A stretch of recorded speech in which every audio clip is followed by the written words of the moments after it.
കോൺഗ്രസ് ലക്ഷ്യ ക്യാമ്പിൽ പ്രതിപക്ഷ നേതാവ് വി.ഡി. സതീശൻ ഇപ്പോൾ സംസാരിക്കുകയാണ്. തത്സമയത്തിലേക്ക്. ഇൻഫ്ലുവൻസേഴ്സ് ഉൾപ്പെടെ ഒരു വലിയ പൊളിറ്റിക്കൽ പ്ലാറ്റ്ഫോം, കേരളം കണ്ട ഏറ്റവും മികച്ച ഒരു പൊളിറ്റിക്കൽ പ്ലാറ്റ്ഫോം, വെറുതെയല്ല 100 സീറ്റ് കടക്കുമെന്ന് പറഞ്ഞത്. ആ ഒരു പൊളിറ്റിക്കൽ പ്ലാറ്റ്ഫോം UDF ക്രിയേറ്റ് ചെയ്യാൻ ഒരു പരിധിവരെ കഴിഞ്ഞിട്ടുണ്ട്. അതിന്റെ അടിത്തറ കുറെ കൂടി വിപുലമാക്കാൻ പറ്റും എന്നുള്ള ആത്മവിശ്വാസം കൊണ്ടാണ് 100 സീറ്റിൽ അധികം നേടി നമുക്ക് തിരിച്ചു വരാൻ കഴിയുമെന്ന്. നമ്മളെല്ലാവരും ഒരു മിനിറ്റ് വിശ്രമിക്കാറ്, നേരത്തെ പറഞ്ഞതുപോലെ ഇവിടെ ഇറങ്ങുമ്പോൾ ഫോൺ ഉപയോഗിച്ച് പ്രവർത്തനം തുടങ്ങണം. ട്രെയിനിലിരിക്കുമ്പോഴും കാറിലിരിക്കുമ്പോഴും നാളെ നിങ്ങൾ ഏറ്റെടുത്തിരിക്കുന്ന സ്ഥലങ്ങളിൽ നിങ്ങൾ എത്തിച്ചേരണം. നേരത്തെ പറഞ്ഞല്ലോ, ശ്രീ മോഹനൻ ഇവിടെ സംസാരിച്ചപ്പോൾ പറഞ്ഞു വീട്ടുകാരെ കണ്ടിട്ട് എത്ര നാളായി എന്ന് പറഞ്ഞു. കർണാടകത്തിൽ നിന്നും AIC സെക്രട്ടറി ആയ മോഹനും ശ്രീ അരിവകനും മൻസൂർ അലിഖാനും ശ്രീമതി ദീപ മാധവുമെല്ലാം എത്രയോ ദിവസമായി അവരുടെ വീട്ടുകാരെ കണ്ടിട്ട്. അവരെ ഏൽപ്പിച്ചിരിക്കുന്ന ദൗത്യം ഇവിടെ ഭംഗിയാക്കാൻ വേണ്ടിയിട്ടാണ് അവർ വന്നിരിക്കുന്നത്. അപ്പൊ നമ്മൾ ചലിക്കാതിരുന്നാലോ, നമ്മൾ പ്രവർത്തിക്കാതിരുന്നാലോ വീട്ടുകാരെ വിളിക്കുന്നു ഇവരെ പറ്റി വർത്താനം. അവരെല്ലാം ഇവിടെ വന്നിട്ട് എത്ര ദിവസമായി പോകണം. ഇനി വേറെ ഒരു ചിന്തയില്ല, ഒന്നും ചിന്തയില്ല. പാർട്ടി അഖിലേന്ത്യാ കോൺഗ്രസ് കമ്മിറ്റി ശ്രീ രാഹുൽ ഗാന്ധിയുടെ നേതൃത്വത്തിൽ, ശ്രീ KC വേണുഗോപാൽ എല്ലാ നേതൃത്വത്തിൽ നമുക്ക് ഫുൾ സപ്പോർട്ടാണ്. പിന്നെ CPM പറയുന്ന ഒരു നറേറ്റീവ് മുഖ്യമന്ത്രി സ്ഥാനത്തിന് വേണ്ടി ഭയങ്കര അടിയാണ്. ഞാൻ ഒരാഴ്ച മുമ്പ് കണ്ടു V.D. സതീശൻ നല്ല പടം, ഇത്ര പടം എൻ്റെ ഇല്ല. ഇദ്ദേഹം മുഖ്യമന്ത്രിയാവില്ല, സപ്പോർട്ട് ചെയ്യാന്ന് കാണുമ്പോൾ സന്തോഷം തോന്നുന്നില്ല ആർക്കാണെങ്കിലും. ഞാൻ നോക്കിയപ്പോ പിറ്റേ ദിവസം ആ പടത്തിൽ സണ്ണി ജോസഫാണ്. അദ്ദേഹം മുഖ്യമന്ത്രിയായി എങ്ങനെ ഇരിക്കും? അതേ ആളുകളാണ്. അതിന്റെ പിറ്റേ ദിവസം സുധാകരന്റെ പടം, MMBയുടെ പടം. ഇനി നമ്മൾ അങ്ങനെ പണി ചെയ്താൽ അതെല്ലാം കൊടുത്തേക്കും.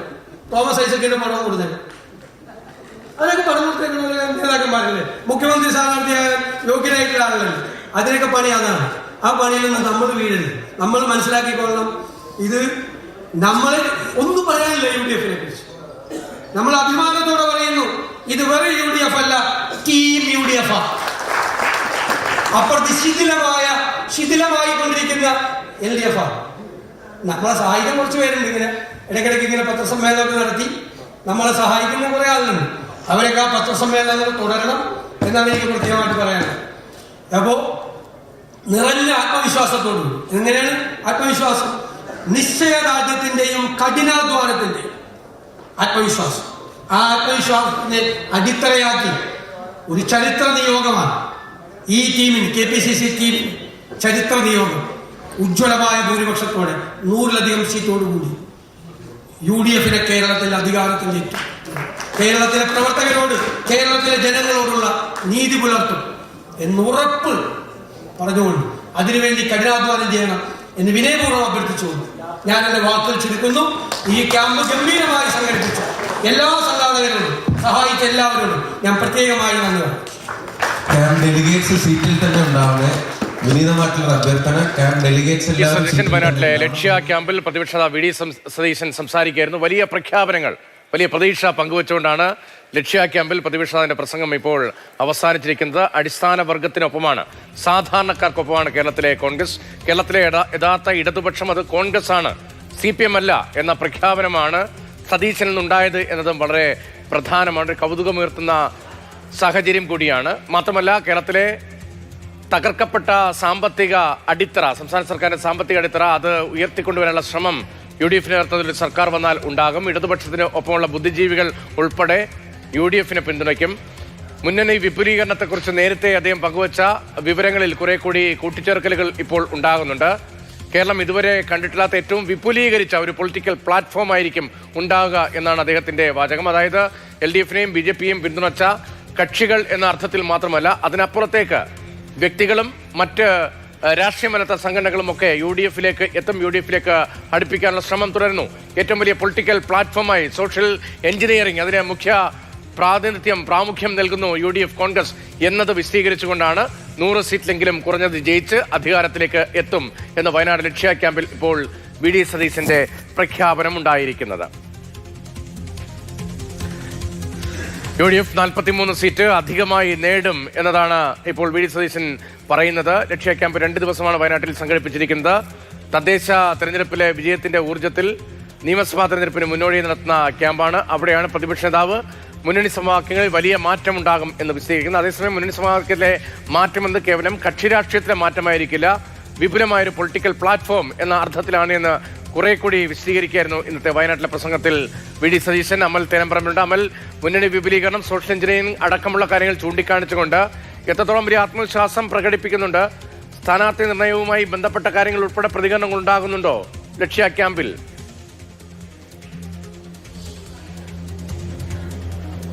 കോൺഗ്രസിനെ സംബന്ധിച്ച് വലിയ പ്രവർത്തകർക്ക് ആവേശം പകരുന്ന തരത്തിലുള്ള ഒരു ക്യാമ്പാണ് സമാപിക്കുന്നത്. പ്രതിപക്ഷ നേതാവ് സംസാരിച്ചിരുന്നു. അപ്പോൾ കഴിഞ്ഞ സെഷനുകളിലൊന്നും മാധ്യമപ്രവർത്തകർക്ക് പ്രവേശനം ഉണ്ടായിരുന്നില്ല എങ്കിൽ പ്രതിപക്ഷ നേതാവ് സംസാരിച്ച സമയത്ത് മാധ്യമങ്ങൾക്ക് അകത്ത് പ്രവേശനം നൽകി. പ്രതിപക്ഷ നേതാവ് പറഞ്ഞു വെച്ചത് മുന്നണി വിപുലീകരണം ഉണ്ടാകുമെന്നൊരു കാര്യം പറയുന്നു. മാത്രമല്ല അത് NDAയുടെയും അതോടൊപ്പം തന്നെ LDFിൻ്റെയും ഭാഗമായിരിക്കുന്ന കക്ഷികളെ UDFിലേക്ക് എത്തിക്കും. അതുകൂടി കണ്ടുകൊണ്ടാണ് തങ്ങൾ 100 സീറ്റിൽ വിജയിക്കുമെന്ന ആത്മവിശ്വാസം പ്രകടിപ്പിക്കുന്നത്. 100 സീറ്റിൽ അധികം നേടി അധികാരത്തിൽ വരുമെന്ന ആത്മവിശ്വാസത്തിന്റെ അടിസ്ഥാനം അതാണ് എന്നുള്ളതാണ് പ്രതിപക്ഷ നേതാവ് പറഞ്ഞു വെക്കുന്നത്. മുന്നണി വിപുലീകരണത്തിന്റെ കാര്യം പറയുന്നതോടൊപ്പം തന്നെ ഇന്ന് ചില വാർത്തകൾ വന്നിരുന്നു. 70 സീറ്റുകളിൽ ഇന്ന് പ്രഖ്യാപനം ഉണ്ടാകുമെന്നുള്ള തരത്തിൽ ചില മാധ്യമങ്ങളിൽ വാർത്ത വന്നു. പക്ഷേ ആ വാർത്ത പ്രതിപക്ഷ നേതാവ് പരിഹസിച്ച് തള്ളുകയാണ്. ഇന്ന് വൈകുന്നേരം പ്രഖ്യാപനം ഉണ്ടായില്ല എങ്കിൽ തർക്കം മൂലം അത് പ്രഖ്യാപിക്കാൻ കഴിഞ്ഞില്ല എന്ന വ്യാഖ്യാനം നൽകാനാണ് അത്തരത്തിലൊരു വാർത്ത നൽകിയത് എന്നുള്ള തരത്തിലാണ് പ്രതിപക്ഷ നേതാവ് അതിനെ വിമർശിച്ചത്. അതോടൊപ്പം തന്നെ ഈ മുഖ്യമന്ത്രി സ്ഥാനാർത്ഥിയുടെ കാര്യത്തിൽ വി.ഡി. സതീശന്റെ പ്രസ്താവന അങ്ങേയറ്റം ശ്രദ്ധേയമാണ്. മുഖ്യമന്ത്രി സ്ഥാനത്തിനായി അല്ലെങ്കിൽ വിജയിച്ചു വരുന്ന അധികാരത്തിലെത്തുന്ന സമയത്ത് മുഖ്യമന്ത്രി സ്ഥാനാർത്ഥിനായി കോൺഗ്രസിൽ തർക്കമുണ്ടാകും എന്നൊരു വ്യാഖ്യാനം നൽകുന്നത് CPM ആണ്. അങ്ങനെ ഒരു പ്രശ്നവും UDFിലില്ല.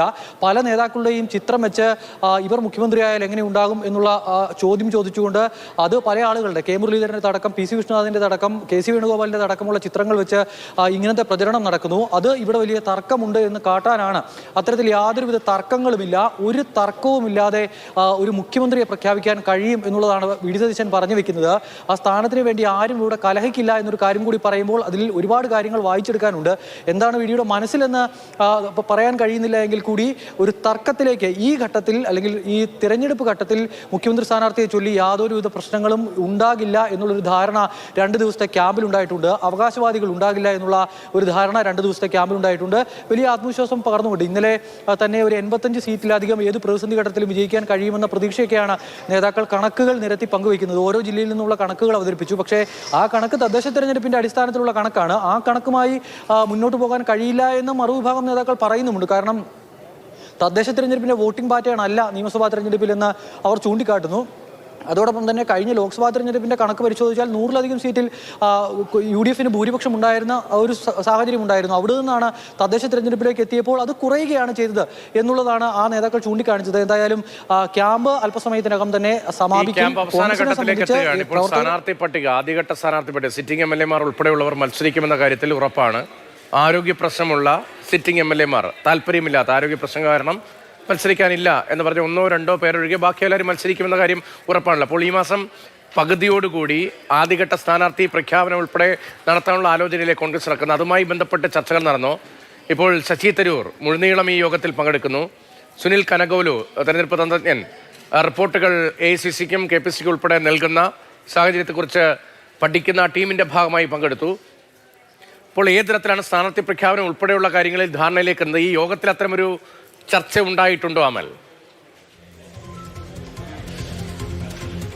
നിതീഷ്, 157 പ്രതിനിധികളാണ് ഈ യോഗത്തിൽ പങ്കെടുത്തത്. അതിനാൽ തന്നെ സ്ഥാനാർത്ഥി നിർണയവുമായി ബന്ധപ്പെട്ടൊരു ചർച്ച ഈ ക്യാമ്പിൽ നടന്നിട്ടുണ്ട് എങ്കിൽ എത്ര നിയന്ത്രിക്കാൻ ശ്രമിച്ചാലും ആ ചർച്ച കൈവിട്ടു പോകുമെന്ന കാര്യത്തിൽ സംശയം വേണ്ട. കാരണം ഒരു സീറ്റിൽ തന്നെ താല്പര്യമുള്ള 2-3 ആളുകളൊക്കെ ഈ ക്യാമ്പിൽ പങ്കെടുക്കുന്നു. അപ്പോൾ ആ ഘട്ടത്തിൽ പരസ്യമായ ഒരു ചർച്ചയിലേക്ക് പോയില്ല എങ്കിലും ഒരു പൊതു മാനദണ്ഡം രാഷ്ട്രീയകാര്യ സമിതിയും അതോടൊപ്പം തന്നെ കോർ കമ്മിറ്റിയും ചേർന്ന് തീരുമാനിച്ചിട്ടുണ്ട്. അതിൽ ഈ പറയുന്ന ആദ്യഘട്ടത്തിൽ 20-ാം തീയതിക്ക് ശേഷം എപ്പോൾ വേണമെങ്കിലും ആദ്യഘട്ട പട്ടിക ഉണ്ടാകും. ആ പട്ടികയിൽ തൃപ്പൂണിത്തറയിൽ കെ ബാബു മാറി മറ്റൊരാൾ എത്താനുള്ള സാഹചര്യമാണ് കാണുന്നത്. കെ ബാബുവിന് ചില ആരോഗ്യ പ്രശ്നങ്ങളുണ്ട്. അതോടൊപ്പം തന്നെ ഈ പറയുന്ന ആരോപണം നേരിടുന്ന ആളാണ് എൽദോസ് കുന്നപ്പള്ളിയിൽ. അതിനാൽ തന്നെ ആ സീറ്റിൽ ഒരു വെച്ചുമാറ്റത്തിനുള്ള ആലോചന, കോതമംഗലവുമായുള്ള വെച്ചുമാറ്റത്തിലുള്ള ആലോചന നടക്കുന്നുണ്ട്. അല്ല എങ്കിൽ കുന്നപ്പള്ളിയെ മാറ്റി മറ്റൊരാളെ പരീക്ഷിക്കാനുള്ള സാധ്യതയും അവിടെ നിൽക്കുകയാണ്. അപ്പോൾ ആദ്യഘട്ടത്തിൽ പെരുമ്പാവൂരും പ്രഖ്യാപിക്കാനുള്ള സാധ്യത കാണുന്നില്ല. അതോടൊപ്പം തന്നെ ബത്തേരിയുടെ കാര്യത്തിലും സമാനമായി തന്നെയാണ്. മാനന്തവാടിയുമായി ഒരു വെച്ചുമാറ്റത്തിന്റെ കാര്യം ആലോചനയിലുണ്ട്. അപ്പോൾ ആ 3 സീറ്റുകൾ ഒഴികെ മറ്റ് സിറ്റിംഗ് MLA-മാരെല്ലാം മത്സരിക്കാനുള്ള സാഹചര്യമാണ് ഇപ്പോൾ നിലനിൽക്കുന്നത്.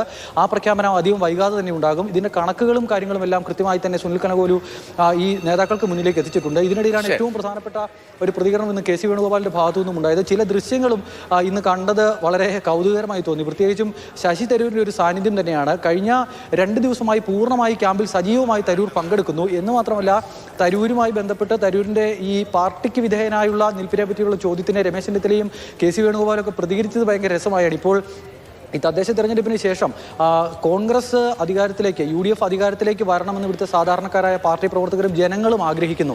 ആ ആഗ്രഹത്തിനെതിരെ നിൽക്കുന്നവരുടെ ഗതി അധോഗതിയാകും എന്നൊരു പ്രതികരണമാണ് KC വേണുഗോപാൽ നടത്തിയത്. മാത്രമല്ല, തരൂർ കഴിഞ്ഞ കാലങ്ങളിൽ ചില കൗതുകങ്ങളൊക്കെ ഉണ്ടായിരുന്നു. ഇപ്പോൾ VD സതീശന്റെ പ്രസംഗം കഴിഞ്ഞു. അതിന് പിന്നാലെയാണ് ഇപ്പോൾ അമൽ അവിടുത്തെ കാര്യങ്ങൾ രാഷ്ട്രീയം വിശകലനം ചെയ്തത്.